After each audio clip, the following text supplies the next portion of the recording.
ఈ అంశం పైన పోరాడుతూ ఉంది. అదృష్టవశాత్తు ఈ రోజున కేంద్రంలోని బీజేపీ ఉండడం, గౌరవ ప్రధానమంత్రి నరేంద్ర మోడీ గారి ఒక సహకారంతో ప్రతి అంశం ముందుకెళ్తూ ఉంది. ఈరోజు రాజమండ్రి వరకు మీరు చూసినట్లయితే గత 6-7 నెలలుగా ఏ విధంగా మన అభివృద్ధి కార్యక్రమాలు చేసుకుంటూ వస్తూ ఉన్నాం, పారదర్శకంగా చేస్తూ ఉన్నాం. గత మాదిరిగా కమిషన్ కకృతిపడి కార్యక్రమాలు జరగట్లేదు, పారదర్శకతో కార్యక్రమాలు జరుగుతూ ఉన్నాయి. ఏది చేసినా బహిర్గతంగా చెప్తా ఉన్నాం, ప్రజలతో చర్చిస్తూ ఉన్నాం, వారి యొక్క ఆమోదంతో ఏ కార్యక్రమమైనా చేస్తూ ఉన్నాం. అధికారం ఉంది కదా అని చెప్పి ఇష్టానుసారంగా ఏది పడితే అది కార్యక్రమాలు చేసేసుకుంటూ వెళ్ళిపోతూ మేము చెప్పిందే మాట, మేము చెప్పిందే వేదం అన్న తత్వం మాది కాదు. అందరి యొక్క ఆలోచనలు ఒక చోట ఏదైనా అభివృద్ధి కార్యక్రమం చేస్తూ ఉంటే ప్రజల యొక్క ఆలోచన, వాళ్ళు ఏం ఆశిస్తూ ఉన్నారు, అన్నిటికీ అనుగుణంగా ఈరోజు కార్యక్రమాలు చేస్తూ ఉన్నాం. మీరు చూసినట్లయితే గత 6-7 నెలలు రాజమండ్రి సిటీ వరకు సుమారు 9,54,00,000 పనులు పూర్తి చేసుకున్నాం. 20 కోట్ల పనులు ఇప్పుడు ఇంకా నడుస్తూ ఉన్నాయి. నగరంలో అనేకమైన ప్రాంతాల్లో పనులు 20 కోట్ల విలువైన పనులు నడుస్తూ ఉన్నాయి. అది కాకుండా ఇంకా 45 కోట్ల విలువ చేసే పనులు ఇప్పుడు టెండర్ స్టేజ్లో ఉన్నాయి. 2-3 రోజుల్లో వాటిని కూడా ఓపెన్ చేసుకునే పరిస్థితి కూడా కనబడతా ఉంది. అలాగే మీ భద్రత మా బాధ్యత కార్యక్రమాలు పెడతా ఉన్నప్పుడు అనేక సందర్భాల్లో వైసీపీ వాళ్ళు కూడా అడిగేవారు, మీ భద్రత మా బాధ్యత ఎందుకు కార్యక్రమాలు పెడుతున్నారు, వెళ్తున్నారు, ప్రసంగాలు ఇచ్చేస్తూ ఉన్నారు, ఏదో విధంగా మహిళల దగ్గరికి వెళ్ళి మాట్లాడుకుంటున్నారని అన్నారు. కానీ దానిపైన ఏంటి, మీరు ఏం సాధిస్తున్నారు, ఎందుకు పెడుతున్నారని అడిగిన వారందరికీ కూడా ఈరోజు సమాధానం చెప్తా ఉన్నాం. మీ భద్రత మా బాధ్యత ద్వారా సుమారు 20,000 మంది పైచిలకు 20,000 పైచిలకు మహిళలతోటి సమావేశాలు ఏర్పరచుకొని వాళ్ళని చైతన్యవంతుల్ని చేసి వారి యొక్క సమస్యలను అవగాహన చేసుకొని లా అండ్ ఆర్డర్ పరంగా వారు ఎదుర్కొంటున్న సమస్యలను పరిష్కరించేందుకు ఈరోజు ఎన్డీఏ కూటమి కృషి చేసింది రాజమండ్రి సిటీలో. మీ భద్రత మా బాధ్యత ద్వారా అనేకమైన ప్రాంతాల్లో ఎక్కడైతే మహిళలు ఇబ్బందులు పడతా ఉన్నారో, అల్లరిమూకల వలన కానీ, బ్లేడ్ బ్యాచ్ వలన కానీ, గంజే బ్యాచ్ వలన కానీ వారందరికీ విముక్తి తీసుకొచ్చామని ఈరోజు గర్వంగా నేను చెప్తా ఉన్నాను. అదేవిధంగా మీ భద్రత మా బాధ్యత ద్వారా మహిళలు చెప్పేవారు, డార్క్ స్పాట్స్ ఉన్నాయి, అక్కడ ఉంటే లైట్లు లేవు, లైట్లు లేకపోవడం వల్ల అల్లరిమూకలు అందరూ రాత్రి అయితే చేరుతూ ఉన్నారని ఏదైతే మాకు మీ భద్రత మా బాధ్యత ద్వారా మీటింగుల ద్వారా తెలిసిందో ఆ ప్రాంతాలన్నింటినీ కూడా ఐడెంటిఫై చేసి కార్పొరేషన్కి పెట్టడంతో సుమారు 98 లక్షలు విలువ చేసే లైటింగ్ మెటీరియల్ని ఈ రోజున టెండర్ పిలుస్తూ ఉన్నాం. అంటే కేవలం ఏదైతే నగరంలో ఉన్న డార్క్ స్పాట్స్ అన్నీ కూడా లైటింగ్ చేసి, ఇంకా ఎక్కడా కూడా అదేదో చీకటిగా ఉంది, ఆ ప్రాంతం ఎందుకు వెళ్ళడం, అక్కడ అల్లరిమూకలు ఉంటారన్న ఆలోచన పక్కన పెట్టి ఎక్కడైనా సరే లైటింగ్ తోటి వారికి ఏదైతే అల్లరిమూకలకి అవకాశం ఇవ్వకుండా ఉండేందుకు ఈరోజు ఈ కార్యక్రమం కూడా తీసుకుంటా ఉన్నాం. ఇది ఎలా జరుగుతూ ఉందని అంటే, లైటింగ్ ఏంటి ప్రాంతాలనంటే మీ భద్రత మా బాధ్యత ద్వారా ఏదైతే గుర్తించబడ్డ ఈ డార్క్ స్పాట్స్ అన్నిటినీ కూడా లైటింగ్ ద్వారా, దాంతోటే కాకుండా ప్రజలు కూడా అనేక రూపాల్లో మాకు ఏదైతే తెలియజేస్తూ ఉన్నారో మా ప్రాంతాల్లో ఈ ఇబ్బందులు ఉన్నాయి లైటింగ్ లేకపోవడం వల్ల అన్న అంశాలను కూడా దృష్టిలో పెట్టుకొని ఇవన్నిటిని కన్సాలిడేట్ చేసి ఈ రోజున లైటింగ్ ఫెసిలిటీస్ కూడా ప్రొవైడ్ చేస్తూ ఉన్నాం.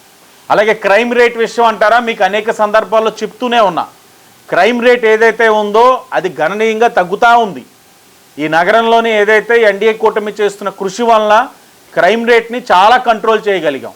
ఇదంతా కూడా మీ భద్రత మా బాధ్యత ద్వారా మహిళలు మాకు చెప్పడం వల్ల తెలియని అనేకమైన అంశాలు మాకు తెలిసినాయి.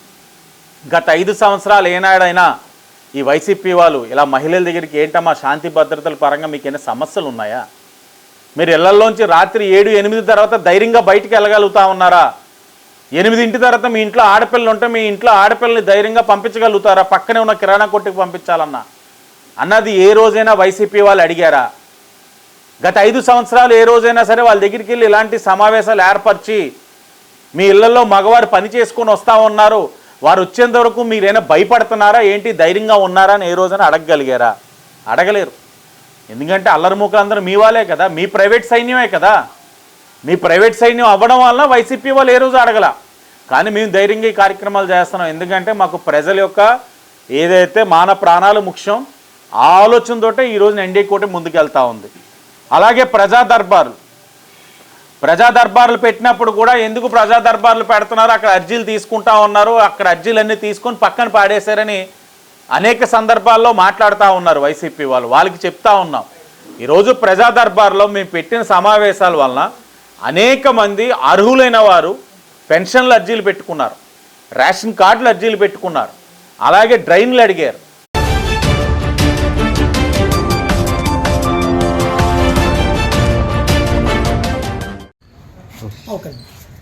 అందరికీ నమస్కారం. గౌరవ సుప్రీంకోర్టు వారి ఎంసీపీసీ నేతృత్వంలో మాకు మీడియేషన్ మీద ట్రైనింగ్ ఇవ్వమని చెప్పి ప్రతి రాష్ట్రాలకి అలాగే హైకోర్టు ద్వారా ఇన్స్ట్రక్షన్స్ ఇవ్వడం జరిగింది. దానిలో భాగంగానే మీడియేషన్ యాక్ట్ 2023లో ఉన్న ప్రావిజన్స్ని తీసుకుని స్పెల్స్ వైజ్ అంటే జ్యుడిషియల్ ఆఫీసర్స్కి అలాగే అడ్వకేట్స్కి ఈ మీడియేషన్ మధ్యవర్తిత్వం మీద ట్రైనింగ్ ఇవ్వడం జరుగుతుంది. మధ్యవర్తిత్వం అనేది ఏంటంటే మాకు 4 రకాలైనటువంటి ఆల్టర్నేటివ్ డిస్ప్యూట్ రెజల్యూషన్స్, కోర్టులో కేసు కంటెస్ట్ మీద డిస్పోజ్ చేసుకోవడమే కాకుండా కంటెస్ట్ లేకుండా ఎలాగ డిస్పోజ్ చేసుకోవచ్చు త్వరితగతిన అనేది 4 రకాలైన విధానాలు ఉన్నాయి. వాటిలోనే లోక్ అదాలత్ మీడియేషన్ అనేది కూడా 2 రకాలైన టైప్స్ ఆఫ్ ప్రాసెసెస్.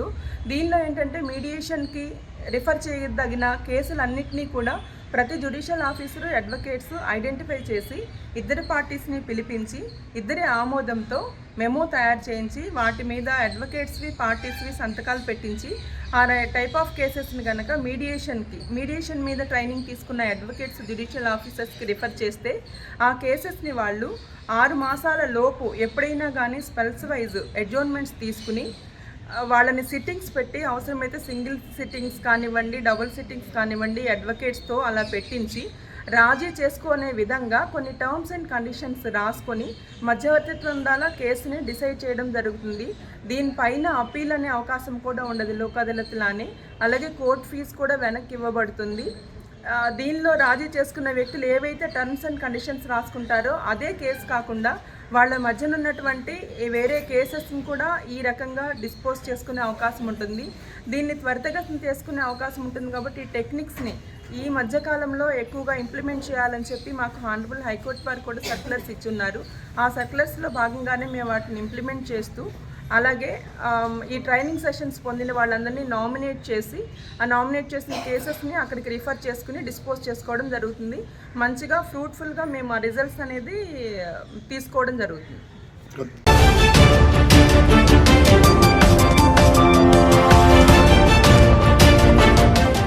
మన ఏఐసిసి వారి యొక్క పిలుపు మేరకు భారతదేశం అంతా కూడా మరి జై బాపూజీ, జై భీమ్, జై సంవిధాన్ అని ఒక కార్యక్రమాన్ని రూపొందించి ఆ కార్యక్రమాన్ని 4 రోజుల నుంచి కంటిన్యూస్గా రకరకాల ప్రదర్శనలతోటి రకరకాల కార్యక్రమాలతోటి మన దేశం అంతా కూడా కార్యక్రమాలు చేయడం జరుగుతుంది. ఫైనల్గా 22వ తారీఖున మన రాజమండ్రి నగరంలో భారీ ఎత్తున ఒక ర్యాలీ ఏర్పాటు చేయడం జరిగిందండి. ఈ ర్యాలీ కంబాల చెరువు లలిత జ్యువెలర్స్ దగ్గర ఉన్నటువంటి బాపూజీ విగ్రహానికి దండలేసి అక్కడి నుంచి ర్యాలీగా ఊరేగింపుగా వచ్చి గోకారం బస్టాండ్ అంబేద్కర్ విగ్రహానికి దండలేసి అక్కడ ముఖ్య నాయకులు ప్రసంగించిన తర్వాత ఆ కార్యక్రమం పూర్తవుతుంది. ఈ ర్యాలీలో పాంప్లెట్ల డిస్ట్రిబ్యూషన్ అలాగే ఈ పెద్ద నాయకులు పాల్గొంటున్నారు. ఈ పాలిక్ వర్మని ఏఐసిసి జాయింట్ సెక్రటరీ మేడం మన ఆంధ్రప్రదేశ్కి ఇన్ఛార్జి, ఆవిడ ఒక ముఖ్య అతిథిగా ఇచ్చేస్తున్నారు. అలాగే గిడుగు రుద్రరాజు గారు సిడబ్ల్యూసి మెంబరు, ఆయన ఒక ముఖ్య అతిథిగా ఇచ్చేస్తున్నారు. అలాగే రాష్ట్ర training cell in charge Janga Gautam గారు, ఆయన కూడా ఇచ్చేస్తున్నారు. మన రాష్ట్రంలోనే మరి ఇక్కడ రాజమండ్రిలో భారీ ఎత్తున ఈ ర్యాలీ జరుగుతుంది. ఈ ర్యాలీ ముఖ్య ఉద్దేశం ఏంటంటే ఏదైతే జై బాపూజీ, జై భీమ్, జై సంవిధాన్, జై బాపూజీ అని చెప్పి బాపూజీ విగ్రహం దగ్గర ర్యాలీ స్టార్ట్ అవుతుంది. జై భీమ్ అని చెప్పి అంబేద్కర్ విగ్రహం దగ్గర ర్యాలీ ఎండ్ అవుతుంది. జై సంవిధాన్ అని చెప్పి మన రాజ్యాంగం గురించి అక్కడ వచ్చిన పెద్దలందరూ కూడా మాట్లాడటం జరుగుతుంది. ముఖ్యంగా ఇది చేయడానికి కారణం ఏంటంటే మరి ఏదైతే అమిత్ షా గారు పార్లమెంట్ సాక్షిగా పార్లమెంట్ లో బాబాసాహెబ్ అంబేద్కర్ గారిని అవమానకరించే విధంగా మాట్లాడాడో దానికి నిరసనగా ఈ నెల రోజుల కార్యక్రమం భారతదేశ వ్యాప్తంగా జరుగుతుంది. 22వ తారీఖున ఎక్కడికక్కడ మరి ర్యాలీలు పెట్టి ఆ కార్యక్రమం ముగింపు.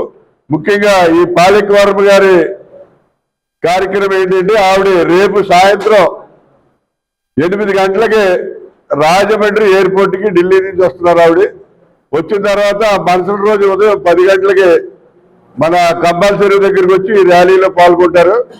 అది అయిన తర్వాత గోకారం బస్ స్టాండ్ అంబేద్కర్ విగ్రహం దగ్గర అక్కడికి వచ్చిన ప్రజలను ఉద్దేశించి మాట్లాడటం జరుగుతుంది. అది అయిన తర్వాత 11:30కే పేపర్ మిల్ ఎదురుగుండా ఉన్నటువంటి కృష్ణసాయి కళ్యాణ మండపంలో పత్రికా విలేకరులను ఉద్దేశించి పత్రికా విలేకరుల సమావేశం ఏర్పాటు చేయడం జరిగింది. 12 గంటలకే తూర్పుగోదావరి జిల్లాలో ఉన్న కార్యకర్తల యొక్క సమావేశం ఏర్పాటు చేయడం జరిగింది. ఈ కార్యక్రమాలన్నిటికీ కూడా మరి అందరూ కూడా మరి పత్రికా సోదరులు కానివ్వండి, తూర్పుగోదావరి జిల్లాలో ఉన్న కాంగ్రెస్ పార్టీ నాయకులు, కార్యకర్తలు, అభిమానులు అందరూ కూడా పాల్గొని ఈ కార్యక్రమాన్ని సక్సెస్ చేయాలని చెప్పి కోరు.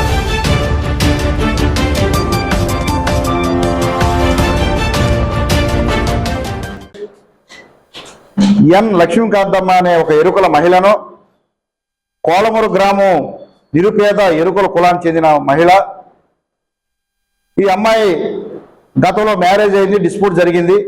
ఆ తర్వాత ఇల్లు నిర్మాణం చేసుకుంటా ఉంటే నిర్మాణానికి కరెంటు సామాన్ల కోసం మరి అదే ఊర్లో ఎలక్ట్రికల్ షాప్కి వెళ్ళడం జరిగింది.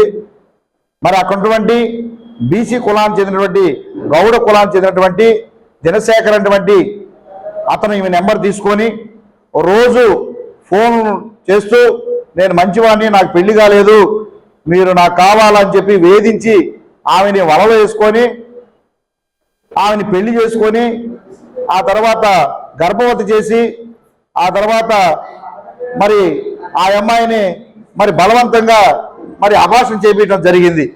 అదేవిధంగా ఈమె గూడెంలో మరి 10 లక్షల రూపాయలు విలువ చేసేటువంటి ఎలక్ట్రికల్ సామాన్లు కూడా దొంగిలించడం జరిగింది. ఫోన్ చేస్తే రావటం లేదు. ఏంది నా పరిస్థితి అడిగితే నీ ఇష్టం చెప్పుకో, అసలు నువ్వు రా నా షాప్ దగ్గర రా అని చెప్పడం జరిగింది. మరి ఆ ఫోన్ చేయగానే 19వ తారీఖున మరి 1వ నెల 2024న అదే కోలమూరులో మరి వాళ్ళ షాప్కి వెళ్ళడం జరిగింది. వెళ్ళక ముందులే వాళ్ళ భార్య అమరావతి, వాళ్ళ కొడుకు వెంకటేష్, వాళ్ళ తమ్ముడు రామారావు చెప్పి బట్టలు ఊడదీసి అక్కడ నుండి పైపులతో కొట్టి చిత్రహింసలు పెట్టి ఆ తర్వాత పెట్రోల్ పోసి మరి ప్రైవేట్ పార్ట్స్ లో మరి చాలా నీచంగా మరి ఒక పక్క పవన్ కళ్యాణ్ గారు నేను తాట తీస్తాను, నారు తీస్తానని చెప్తున్నాడు. మహిళలకు అన్యాయం చెప్తే నేను ఉన్నానని చెప్పాడు. మేము పవన్ కళ్యాణ్ గారి దృష్టి కూడా తీసుకెళ్ళడం జరిగింది. అదే విధంగా మరి చంద్రబాబు నాయుడు గారి దృష్టికి తీసుకుని వెళ్ళాం. మరి అదే విధంగా స్థానిక మరి మంత్రి గారు మరి దుర్గేష్ గారి దగ్గర తీసుకెళ్ళాం. అదే విధంగా ఎస్టీ కమిషన్ చైర్మన్ గారు శంకర్ గారు వచ్చారు, వారి దృష్టికి కూడా తీసుకెళ్ళాం. కానీ అక్కడ నుండి పోలీసు వారు, రాజానగర పోలీస్ ఎస్ఐ గారు మనోహర్ గారు, సిఐ గౌడ గారు అతను ఇతను గౌడ వల్ల కుమ్మక్కయ్యారు కూడా ఈ సందర్భం మనం చేస్తాను. అక్కడ ఎస్సీ ఎస్టీ అట్రాసిటీ కేసు కట్టి మరి 40 నోట్స్ ఇచ్చారని సమాచారం ఉన్నది. అయితే ఈ కేసు డిఎస్పీ గారు ఇన్వెస్టిగేషన్ చేశారు. మరి ఈ రోజున ఈ విధంగా కాల్ చంపబోతా ఉంటే 306 ఏమంటే 307 ఏమంటే వాళ్ళు ఏమంటారు, ఆమె వాళ్ళ ఇంటికి వెళ్ళినంటే వాళ్ళ ఇంటికి ఒకవేళ ఈ అమ్మాయి వెళ్ళినా సరే మరి చంపినా సరే కేసు ఉండదా?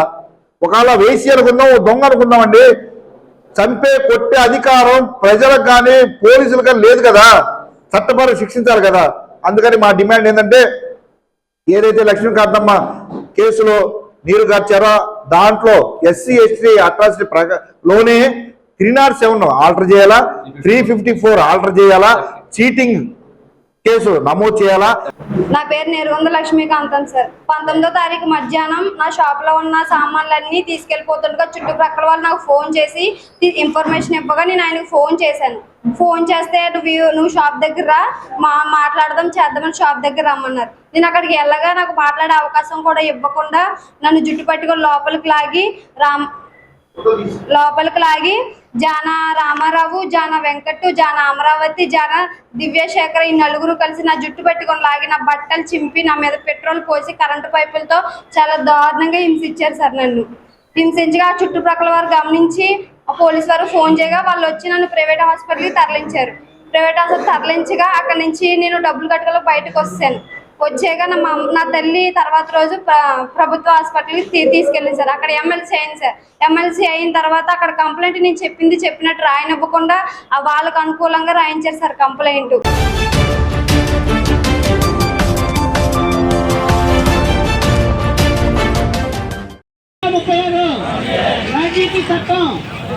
గ్రాడ్యుయేటీ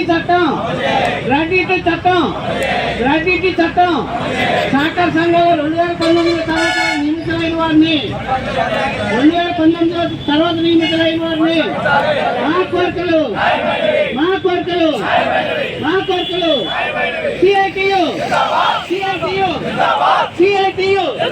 సిఐటియు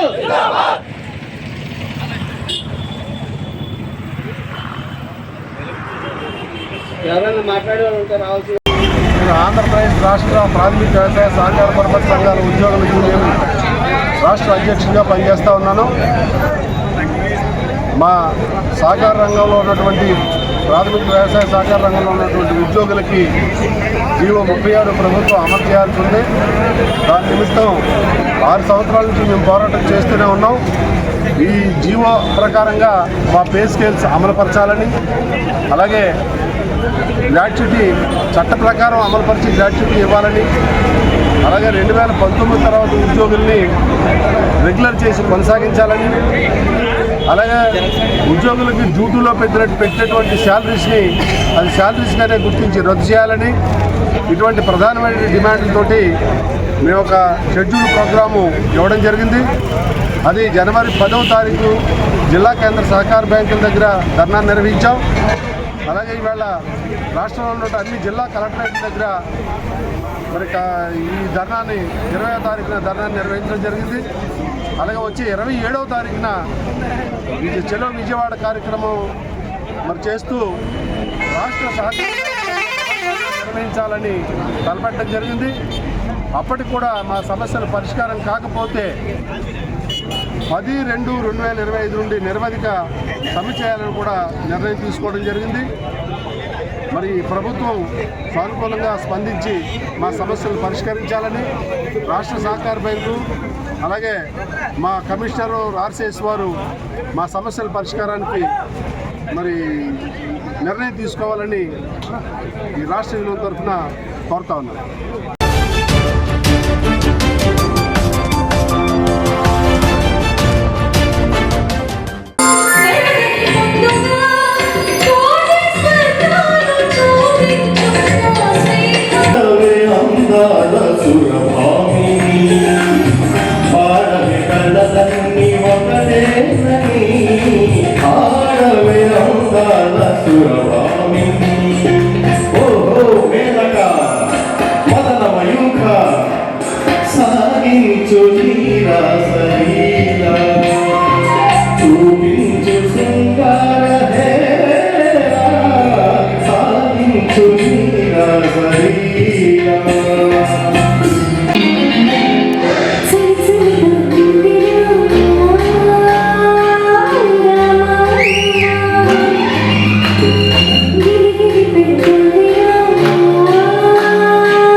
కొత్త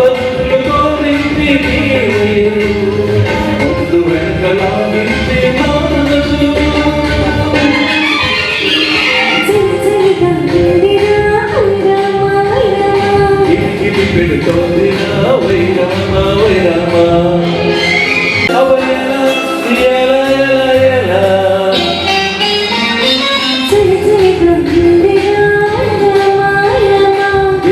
పెడుతోంది రావై రామ వై రామ ధన్యభూమి నా దేశం సరస్వరామి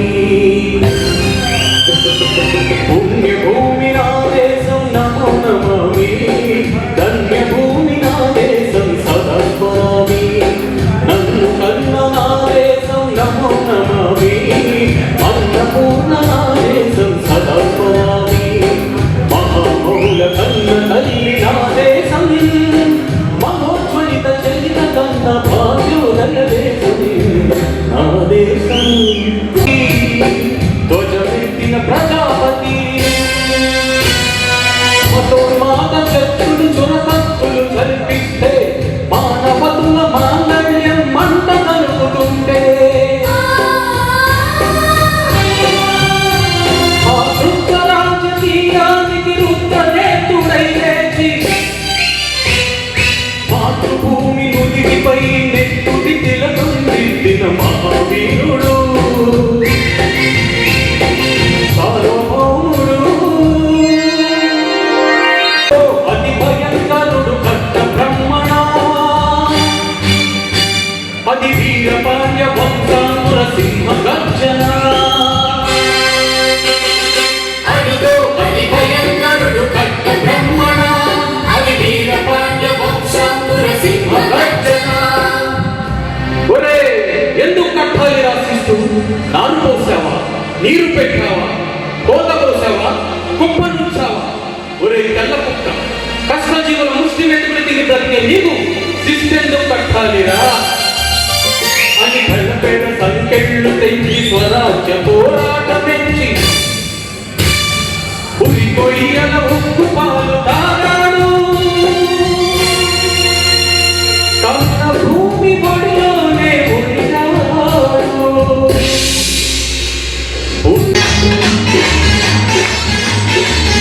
అబ్బ ముసురేసింది అయ్యో చలి వేసింది అబ్బ ముసురేసింది అయ్యో చలి వేసింది గుండెల్లో గడ్డేసే శీతాకాలంలో నీ సాయం కావాలి సాయంకాలంలో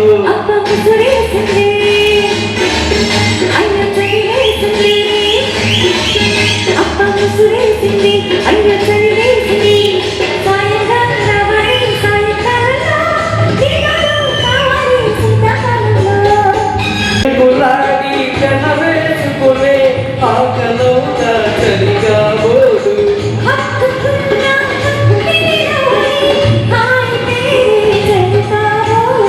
ఏమిటో మరి ఎందుకో చలి కౌగిలింతల ఉరి వేసుకున్నా పగలు రేయి చెగలు రేపి దుప్పటిలోనే తప్పటికొండు మోగించేసింది అయ్యో చలి వేసింది అయ్యో చలి వేసింది నీతోనే కావాలి శీతాకాలంలో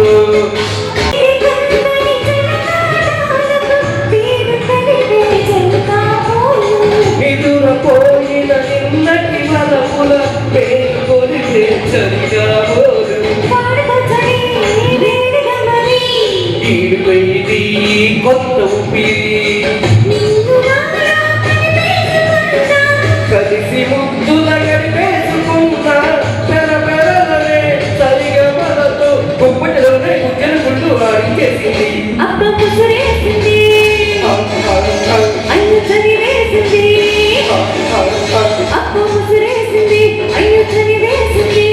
గుండెల్లో గడ్డేసే శీతాకాలంలో నీ